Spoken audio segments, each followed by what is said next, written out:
RRI, Radio Tangga Bencana COVID-19.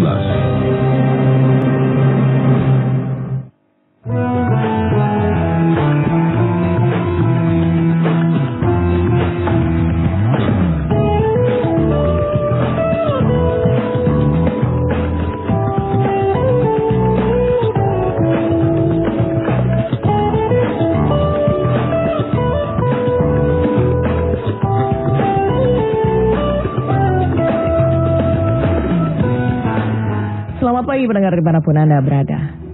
Pembelajaran jarak jauh lagi ngetren begitu ya di kalangan putra-putri pada tahun ajaran baru 2020-2021. Namun tak kalah menarik ketika kita menengok berbagai sistem pembelajaran di Indonesia. Salah satunya adalah berasrama yang sering diadopsi, yang hampir selalu digunakan juga di beberapa pondok pesantren di Indonesia. Salah satunya di Jawa Tengah juga ada, bahkan di kota-kota di sekitaran kota Semarang juga ada.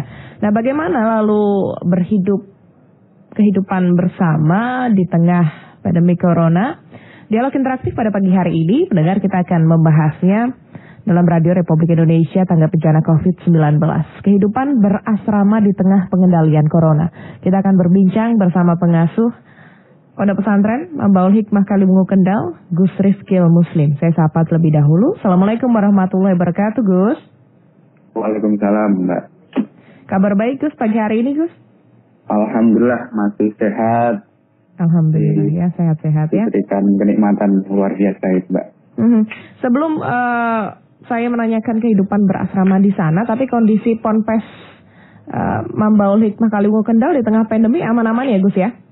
Alhamdulillah aman sesuai protokoler waktu kedatangan santri lama maupun santri baru.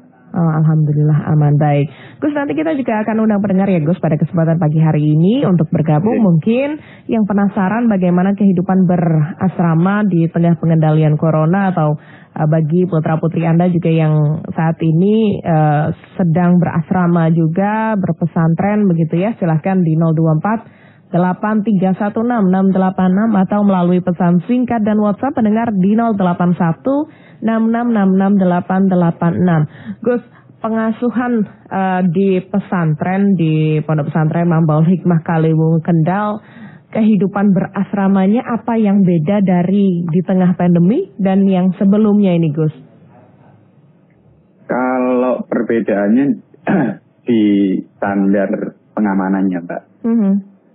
Jadi yang sekarang semua harus sesuai SOP semua.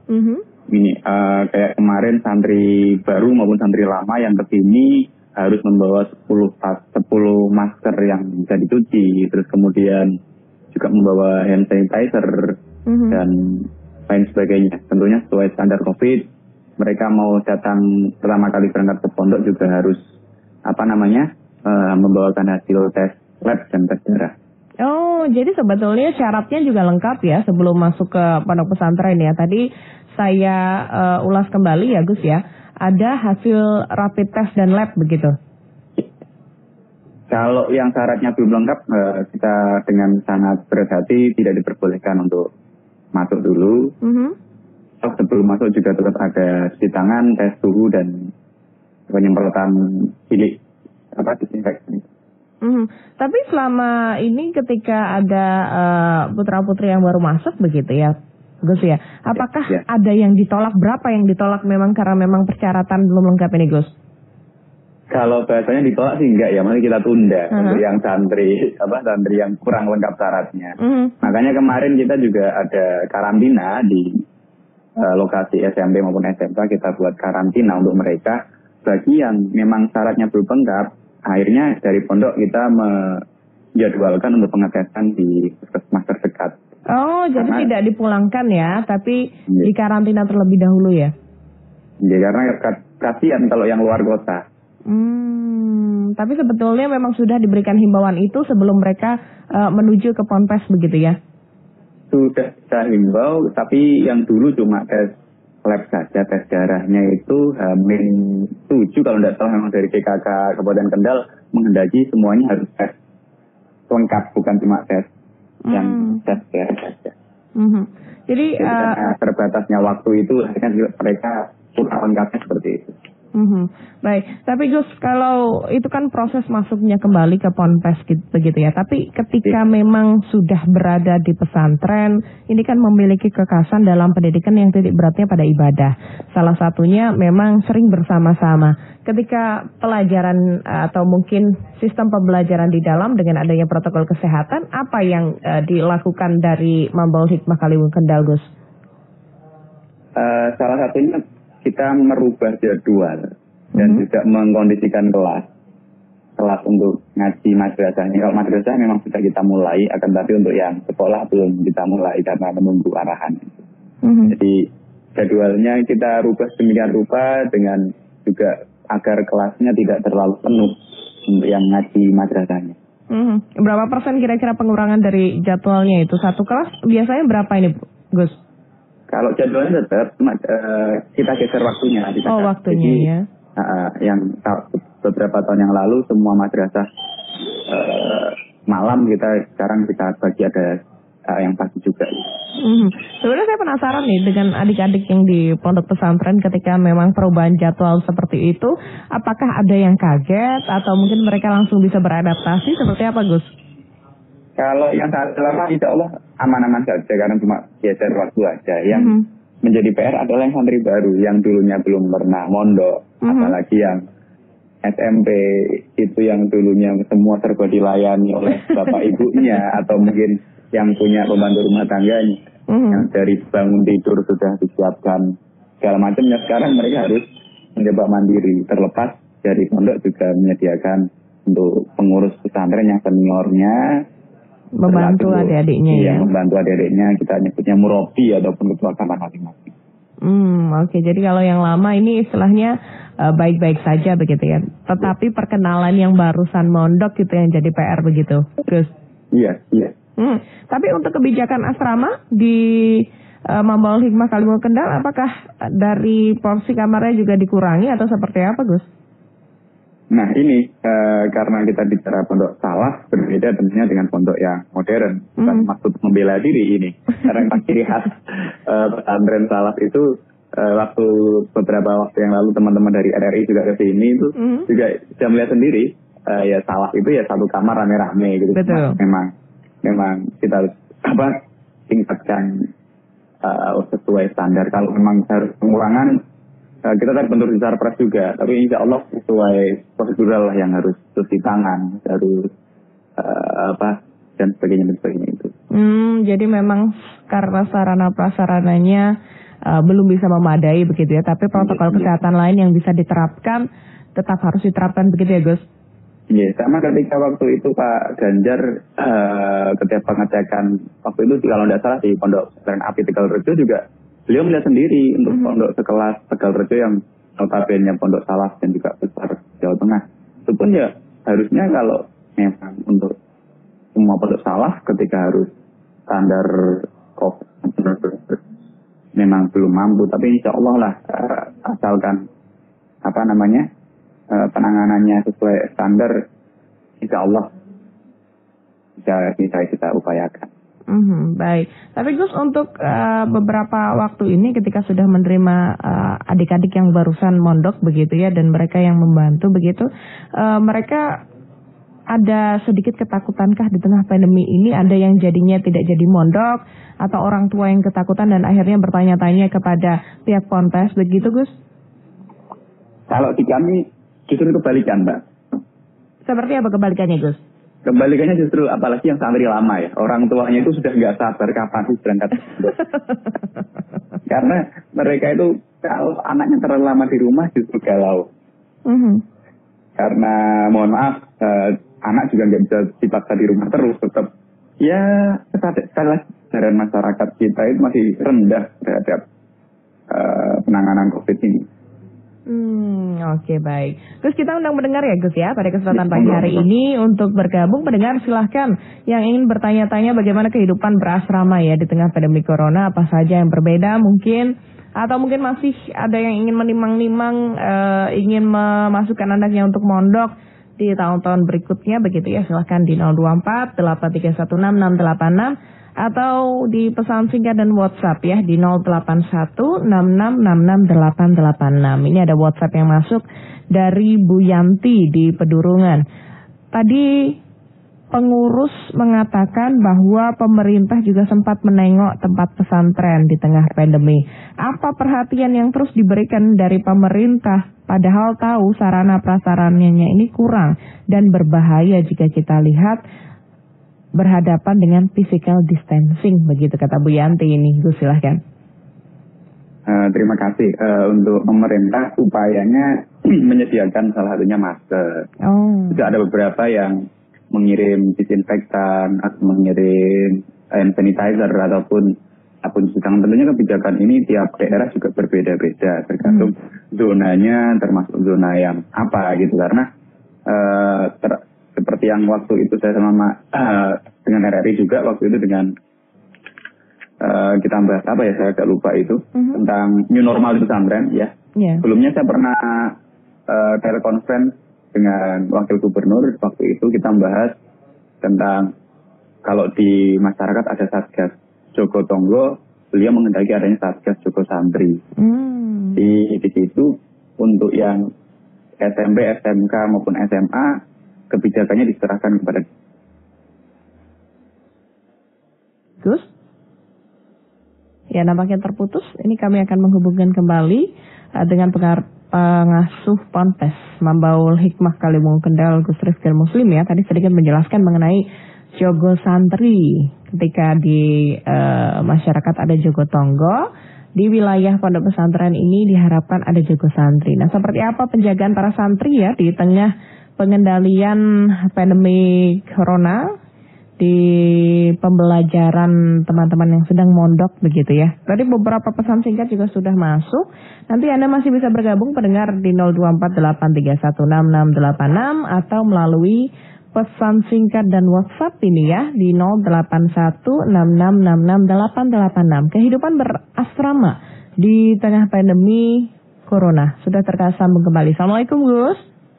Salam. Nah, Jogo Santri tadi sampai di Jogo Santri gimana ini? Para santri menjaga teman-teman begitu ya? Iya, istilahnya seperti Joko Tonggo itu, Joko Santri itu ya ada satgas gugus tugas sendiri di pesantren masing-masing. Jadi tugasnya hampir sama. Nanti situ bersinergi dengan satgas gugus di desa masing-masing dengan dibantu TNI, dibantu Polri dan juga dinas kesehatan terdekat tentunya.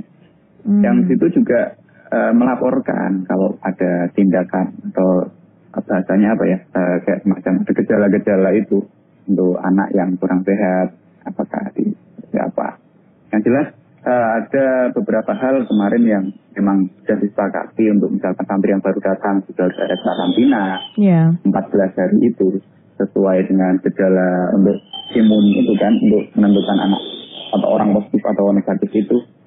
Kemudian juga kamar mandi itu kalau bisa ini 1:20 untuk putra dan untuk putri 1:10. Macam-macam gitu. Tapi sekali lagi kita sesuaikan dengan pondok masing-masing. Karena tidak semua pondok punya seperti itu. Emang arahannya dari beliau seperti itu untuk kolaborasi antara Satgas Joko Tonggo dengan Satgas Joko Santri. Tapi memang sebelum adanya pembukaan pondok pesantren ini memang sudah dirumuskan bersama ponpes-ponpes lain di Jawa Tengah ya Gus ya? Sudah. Ya. Berapa persen kira-kira? Waktu yang lalu saya juga diundang untuk Kecamatan kali ini dengan beberapa pengasuhnya untuk mensosialisasikan ini. Jadi untuk Satgas Joko Santri ini tiap pondok sudah ada untuk di Kabupaten Kendal. Tapi kira-kira berapa persen ini Gus kalau di lebih lingkupnya Kabupaten Kendal ya? Apakah masih banyak pondok pesantren yang masih berusaha untuk tatanan kehidupan baru dari tengah sarana prasarana mereka yang tidak begitu bisa memadai begitu Gus? Iya Mbak ya, jangankan untuk Kabupaten Kendal, se-Indonesia pun lembaga pendidikan paling tua itu kan pesantren. Dan kita sudah tahu pesantren itu jasanya terhadap kemerdekaan Indonesia juga luar biasa. Dan satu-satunya yang paling taat pemerintah, paling menunjukkan hubul watan ngalibahnya ya pesantren. Tentunya mereka harus siap beradaptasi dengan apapun kebijakan dari pesantren. Cuma sekali lagi memang disesuaikan dengan kemampuan pesantren masing-masing. Nah, jelas mereka siap untuk beradaptasi untuk dalam rangka new normal ini agar proses KPM-nya tetap berjalan. Baik, ada WhatsApp yang masuk lagi di Gus di 0816666886. Pak Husni di Gedang Anak Ungaran. Apakah pola pembelajaran atau jam belajar ini juga berubah dari Pak Husni? Saya bacakan satu lagi dari Pak Yanto di Gajah Raya. Secara umum bagaimana mereka yang harus makan bersama, lalu memasak bersama dan juga mencuci bersama, padahal physical distancing tetap harus ada. Apakah sekarang pesantren juga tidak menerapkan hal-hal seperti itu? Seperti saya dulu mondok begitu, kata Pak Yanto. Silakan. Oke.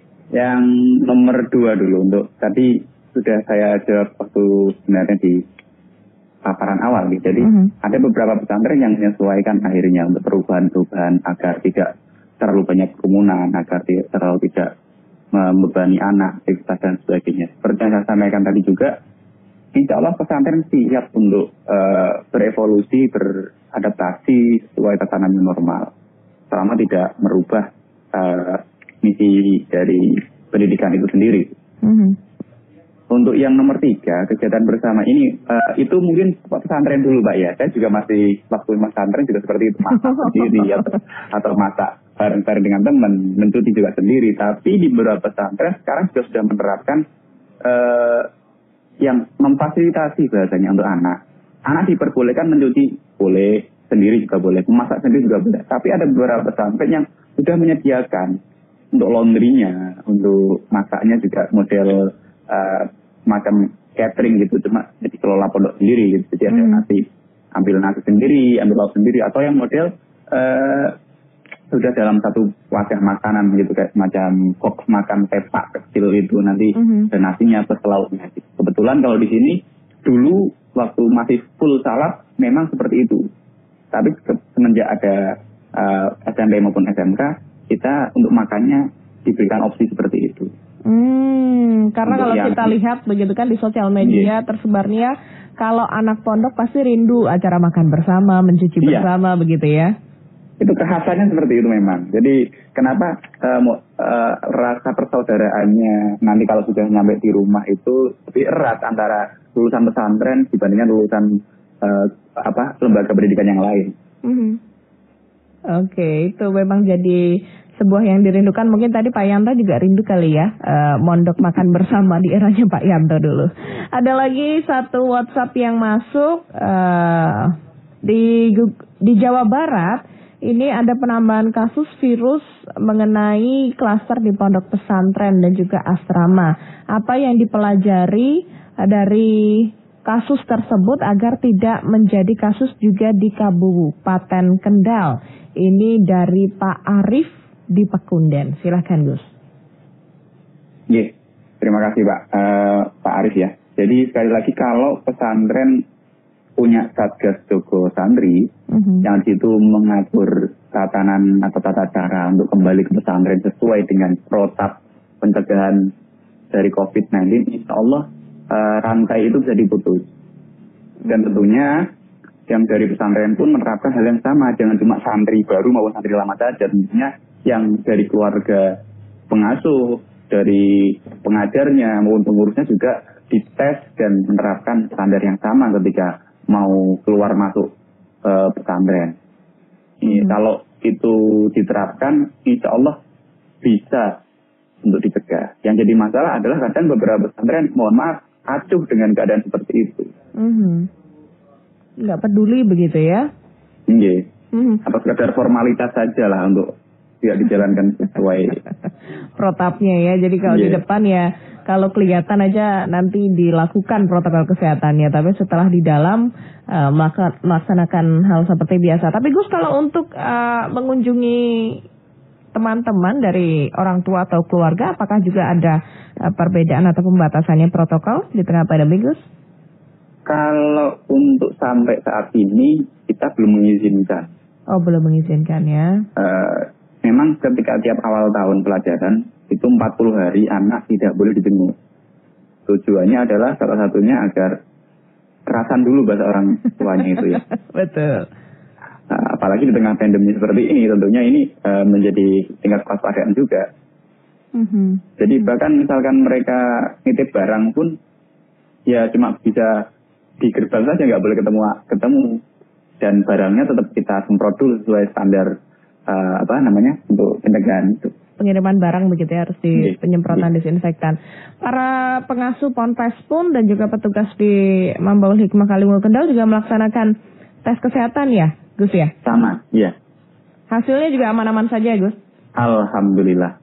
Ya, selain kita menjaga kesehatan, kita juga perbanyak amalan-amalan untuk pencegahan. Ada yang diijazahkan oleh Abah Suyuti dan juga para kiai yang lain. Tapi kalau proses pembelajaran kan ada yang tidak diperbolehkan. Begini, WHO mengatakan bahwa tidak diperbolehkan berlama-lama di dalam ruangan begitu ya. Apakah ada pola perubahan saat pembelajaran seperti mungkin lebih sering di luar kelas atau mungkin ada kegiatan tambahan di luar kelas begitu, Gus? Kalau durasinya mungkin kita kurangi untuk kita keluar kelas karena ini pondok pesantren. Tadi sekali lagi itu untuk kita lebih menjaga mereka gitu. Untuk kegiatan ekskul pun, baik ekskul pesantren maupun ekskul sekolah, belum kita mulai sama sekali. Karena ya masih menjaga. Untuk ekskul misalkan kita punya ekskul sepak bola, itu juga belum kita mulai. Marching band juga belum kita mulai. Terus rebana maupun ekskul yang lain selain ngaji, pokoknya ini mereka cuma baru ngaji jamaah, sholat 5 waktu sama jamaah mujahadah tiap malam. Untuk kegiatan yang lain belum kita izinkan. Istilahnya mereka kita karantina lagi. Jadi karantina gitu. Karantina dan kegiatannya pun juga diatur begitu ya, Gus ya? Iya. Ini ada satu WhatsApp lagi, sebetulnya memang tidak berkaitan dengan pandemi begitu ya. Ketika saya ingin memasukkan anak saya di pondok pesantren, bagaimana ini Gus? Karena sepertinya lebih cocok di pondok pesantren daripada pembelajaran jarak jauh yang menurut saya anak-anak tidak bisa mencernanya. Apakah bisa langsung masuk atau nunggu tahun ajaran baru? Ini dari Pak Agus di Pekalongan ini, Gus Rifki, silakan. Untuk penerimaan santri baru, kalau santri Pak ya, santri itu kan nggak ada batasan. Kalau dawe apa sama dengan kiai yang lain, kalau santri ya kapanpun bisa. Tapi sesuai dengan karena sekarang ada pandemi seperti ini juga disesuaikan dengan standar keamanan untuk protapnya untuk masuk. Namun untuk yang SMP maupun SMK ya ada batasan karena untuk tahun ajaran baru dan sebagainya. Dan untuk kelas jarak jauh itu saya sepakat tadi dengan jenengan. Untuk kelas jarak jauh itu mempunyai beberapa kelemahan sebenarnya. Satu, tatap muka dengan pengajar dan anak didik itu tidak secara langsung. Padahal transfer ilmu itu nggak cuma lewat materi, kadang lewat tatap muka secara langsung. Guru juga memberikan contoh lewat akhlak yang baik, attitude yang baik. Apalagi pesantren itu mengedepankan akhlakul karimah. Itu yang nilai plusnya KPM di kelas seperti itu. Jadi kalau mau masuk pesantren manapun, insya Allah kalau pesantren semua tetap menerima, cuma standarnya harus sesuai dengan protap. Di sini pun kita menerapkan seperti itu. Oke, jadi mungkin bisa dilakukan jika memang ingin masuk menjadi santri. Tapi kalau untuk KBM SMP dan SMK-nya mungkin yang harus ada waktunya begitu ya, Gus? Iya. Jadi sampai saat ini pun SMP dan SMK-nya juga masih melakukan pembelajaran jarak jauh atau mungkin sudah masuk kalau di sana, Gus? Ini kan harusnya kita udah MOS kalau dulu namanya, sekarang PLS ya. Iya betul, pengenalan itu ya. Iya, jadi cara pengenalan sementara kita alihkan dulu, mereka pengenalan lingkungan pesantren dulu. Karena beberapa waktu yang lalu saya juga selaku kepala sekolah SMP, ada rapat di MKK SMP Kendal itu, Dinas Pendidikan Kendal menyarankan untuk sesuai dengan arahan dari Menteri Pendidikan, kelas online. Secara daring itu, ya?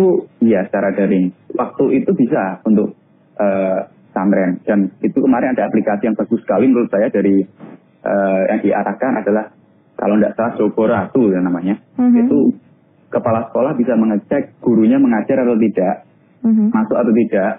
Terus juga bisa mengecek anaknya masuk kelas atau tidak, secara online tentunya. Cuman sebelum ada penutupan dan diakhiri dengan MOU untuk sekolah yang negeri sudah MOU untuk yang swasta diberikan kebebasan dulu, dan sebelum ditutup waktu itu saya juga mengajukan pertanyaan Mas. Saya bilang untuk pemateri mohon maaf Pak, saya bilang saya suka dengan aplikasinya dan menurut saya keren, luar biasa. Cuma yang jadi masalah adalah bagaimana aplikasi ini untuk santri, karena notabene kami pondok pesantren dan saya mewakili beberapa teman yang juga mengampu pendidikan yang berbasis pesantren. Padahal di beberapa pondok khususnya yang salah sama seperti tempat kami tidak diperbolehkan memakai HP. Padahal aplikasi itu cuma bisa dibuka dengan HP. Nah, alhamdulillah jawaban dari pemateri ini cukup bijak, jadi dikembalikan ke pengasuh pondok pesantren masing-masing. Dan 2 atau 3 hari yang lalu saya mengadakan IHT info training dengan guru SMP serta pengawas sekolah. Saya juga berdiskusi lagi dengan pengawas, Pak bagaimana ini?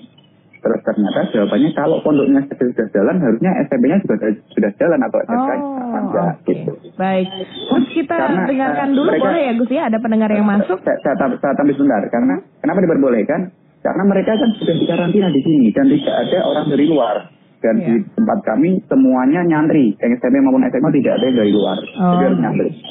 Baik, kita dengarkan juga ini ada salah satu pendengar dari Tapanuli Selatan, ada Pak Parlindungan Harahap, ini di Ponpes Syekh Ahmad Basir Nasution. Halo, selamat pagi Pak Parlindungan, Assalamualaikum. Waalaikumsalam warahmatullahi wabarakatuh. Iya Pak Parlindungan, bagaimana kalau di Tapanuli Selatan ini Pak Parlindungan? Alhamdulillah kita masih zona hijau.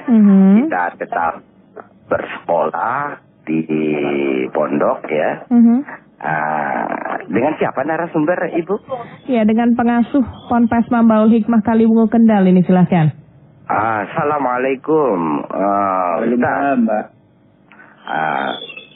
Pesantren apa kita Pak? Mambaul Hikmah. Oh, di Kendal ya? Iya, Gus Rizky Muslim, silahkan. Iya. Jadi saya mau bertanya Bapak, apakah di sana seperti apa di tengah-tengah COVID-19 ini Pak? Apakah tetap nyantri? Karena kita di sini tetap nyantri belajar terus, apalagi kalau udah di pondok pesantren, insya Allah tidak ada COVID. Insya Allah dan ini tetap belajar. Hanya yang kedua ini Pak, pertanyaan saya, saran ya, kalau bisa mohon disampaikan ke Kementerian Agama, Kemenak, ataupun ke Bapak RI 1 kita yang berdaulat, kalau bisa harus ada Menteri Santri.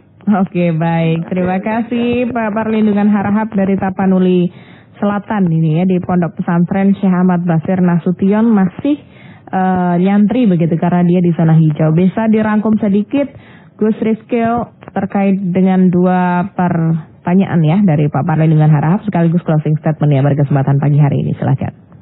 Oke, untuk tadi ditanyakan di sini nyantri atau tidak di Pulau Jawa, khususnya di Kabupaten Kendal dan Kecamatan Kaliwungu di Pondok Pesantren Mambaul Hikmah ini masih nyantri Pak. Dan alhamdulillah sudah berjalan KPM pesantrennya hampir 2 minggu. Karena memang jadwalnya kita undur untuk keberangkatan. Tadi di awal juga sudah saya sampaikan ada beberapa penyesuaian. Mohon doanya semua tetap diberikan kesehatan dan keselamatan. Kemudian untuk usul Menteri Santri ini usulnya sangat menarik Pak. Tapi kita nggak punya pemenang seperti itu karena untuk yang punya wewenang ya tadi langsung ke presiden, dan presiden ketika mengusulkan tentunya harus melalui rapat yang tidak mudah dengan parlemen, akan menambah 1 kementerian lagi. Tapi kalaupun memang terrealisasi luar biasa, Masya Allah, karena jasanya santri itu dalam kemerdekaan Indonesia juga sudah tidak tertandingan lagi. Oke, baik. Gus, terima kasih informasinya pada kesempatan pagi hari ini, Gus. Banyak masyarakat mungkin yang masih bertanya-tanya ya. Jangan takut ketika memang sudah mulai nyantri karena protokol kesehatannya tetap dijaga ketat ya, Gus ya. Terima kasih, selamat pagi, sehat-sehat selalu, Gus. Salam untuk teman-teman di Ponpes Mambaul Hikmah Kaliwungu Kendal. Assalamualaikum warahmatullahi wabarakatuh. Waalaikumsalam warahmatullahi wabarakatuh. kehidupan berasrama di tengah pengendalian pandemi corona. Nampaknya juga cukup menarik pendengar, mereka juga melakukan protokol kesehatan, beradaptasi dengan aturan-aturan yang ada begitu ya. Jadi ketika dikatakan klaster baru, para pengasuh ponpes juga sudah melakukan sebagaimana mestinya agar tidak menimbulkan atau jangan sampai ada kecolongan nih, ada adik-adik yang mondok begitu yang terkena corona. Jangan kemana-mana, setelah ini kita akan membahas bagaimana memang seharusnya pandangan dari pengamat pendidikan sekaligus Wakil Ketua MUI Jawa Tengah terkait dengan kehidupan berasrama di tengah pengendalian pandemi corona.